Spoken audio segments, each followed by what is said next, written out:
Ghost ship in the Pacific. War has a strange way of twisting reality. It makes the impossible seem plausible, the unreal feel tangible. It takes what we believe to be true and bends it until we no longer recognize it. I learned this the hard way in the summer of 1944, deep in the vast and indifferent waters of the Pacific. I was a lieutenant aboard the USS Caldwell, a Fletcher-class destroyer tasked with escorting supply convoys across hostile waters. By that point in the war, we'd seen our share of hell: U-boats in the Atlantic, kamikazes near the Philippines, the kind of horror that makes men look twice at the shadows and sleep with their fingers wrapped around a pistol grip. But none of it, prepared me for what we encountered that night. It started with a distress call. A weak, crackling transmission, barely audible through the static. The voice on the other end was panicked, desperate. A captain pleading for help. Coordinates rattled off in a trembling tone. The name of the vessel sent a chill through every man on our bridge. The USS Montrose, a Liberty ship, part of a supply convoy bound for Guam. We knew it well. We had escorted it just the week before. But that wasn't what made us exchange uneasy glances. The Montrose had been reported sunk, torpedoed by a Japanese submarine. No survivors. Officially, the ship was at the bottom of the ocean, torn open and swallowed by the deep. And yet, the call had come. The Caldwell was not the kind of ship to ignore a distress signal. Orders be damned, Captain Reed turned us toward the coordinates. The night swallowed us whole as we pushed forward, the vastness of the Pacific stretching endlessly in every direction. Radar showed nothing. The water was eerily calm, the kind of stillness that felt unnatural. As if the sea itself was holding its breath. Hours passed before we saw it. A silhouette on the horizon. A ship adrift. No running lights, no movement. Just a hulking black mass against the night sky. The Montrose. It shouldn't have been there. It couldn't have been there. But it was. We signaled. No response. We approached slowly, cautiously, our spotlight sweeping across the rusted hull. The damage was clear. Gaping wounds from torpedo blasts, twisted metal, scorch marks from the fire that should have consumed it. And yet, the ship remained afloat. A ghost in the water. A boarding party was assembled. Against every instinct screaming in my head, I joined them. We climbed the rope ladder, boots thudding against the steel deck. The air was thick with the stench of oil and decay. The kind of smell that clings to the back of your throat and refuses to let go. The deck was empty. No bodies, no signs of life. Just the whisper of the wind through shattered windows and the distant groan of shifting metal. Then, the first sign that something was very, very wrong. A lifeboat. Still secured. If the crew had abandoned ship, they hadn't done it in the usual way. We pressed on, flashlights cutting through the darkness. The wheelhouse was in shambles, equipment smashed, maps scattered. The radio completely destroyed. The same radio that had sent out the distress call just hours ago. The sound of footsteps echoed down the corridor behind us. We turned, weapons raised. No one was there. Just empty space. A shadow flickered at the edge of my vision, gone before I could focus. Then the whisper. A voice just beneath the threshold of hearing. Speaking words that weren't meant for us. We weren't alone on that ship. And we had just made a terrible mistake. The moment we stepped deeper into the ship, the air seemed to change. It wasn't just the smell, though the thick stench of oil and seawater made every breath feel like inhaling death itself. It was something else. A weight, an oppressive presence pressing down on our chests, making it hard to breathe, hard to think. I could see it in the faces of the men around me, their expressions tight, their grips on their rifles just a little too firm. The Montrose was silent, but it wasn't empty. That much was clear. We moved cautiously, our boots echoing against the warped metal deck as we made our way down the main corridor.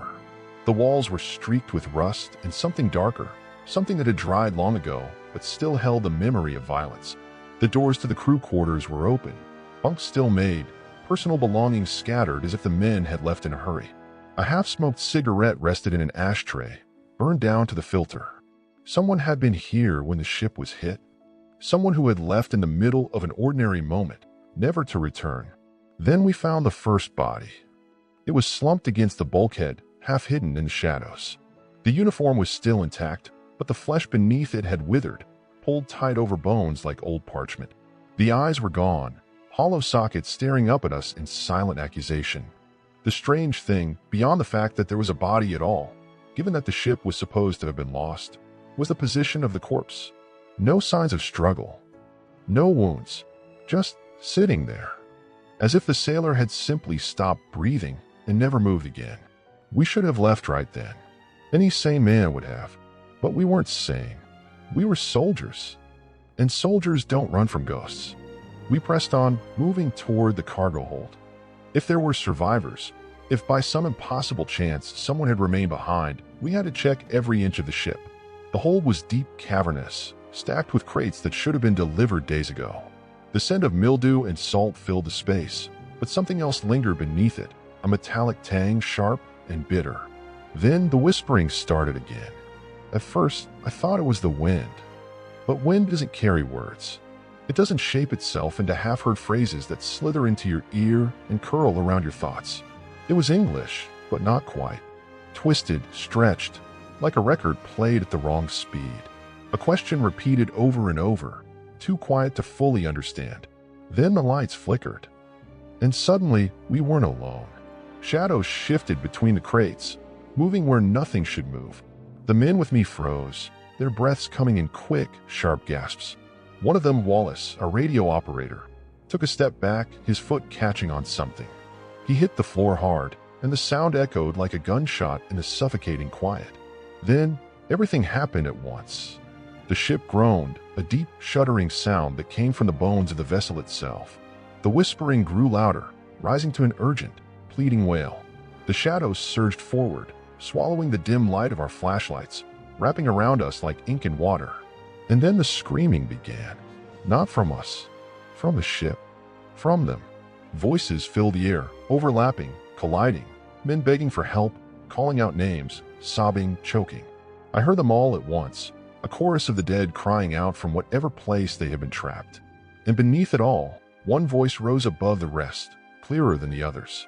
A voice that shouldn't have been there. Leave? No. The shadows broke apart as suddenly as they had come. The lights steadied. The whispering stopped. And we ran. None of us spoke as we climbed back to the deck, lungs burning, hands shaking. The Montrose remained as silent as before, floating aimlessly in the dark sea, oblivious to what had just happened within its rusted hull. We stumbled back onto the Caldwell, gasping for air as if we had been underwater for too long. The moment the last man was aboard, the captain gave the order. We turned away. We left. The Montrose faded into the mist, swallowed by the night once more. And none of us ever spoke of it again. We never sent a report. No one wanted to be the one to explain why a ship that had been declared lost had somehow reappeared, or why we had abandoned our search and retreated like frightened children. The Montrose was supposed to be at the bottom of the ocean, and as far as the Navy was concerned, that's where it would stay. But none of us could forget. In the days that followed, the men on the Caldwell changed. The ship felt different, quieter, heavier, as if something unseen had followed us back. The usual banter on deck was gone, replaced with cautious glances and restless movements. Even Captain Reed, a man as solid as steel, seemed uneasy, his fingers twitching whenever someone mentioned that night. Then the nightmares started. It began with Wallace, our radio operator. He stopped sleeping. Said every time he closed his eyes, he heard them, the voices from the Montrose, whispering, pleading, calling his name. At first, we thought it was just shock. We'd all seen things during the war, things no man should see. But then it spread. One by one, the rest of the boarding parties started hearing them too. And then we heard the signal. It came 3 nights after we left the Montrose behind. The same weak, crackling transmission, the same panicked voice. Distress call. From the Montrose.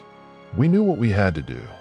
The captain gathered the boarding party in the mess hall. Wallace, me, 3 other men who had stepped onto that cursed deck. His face was grim, the lines on his forehead carved deep with something that looked an awful lot like fear.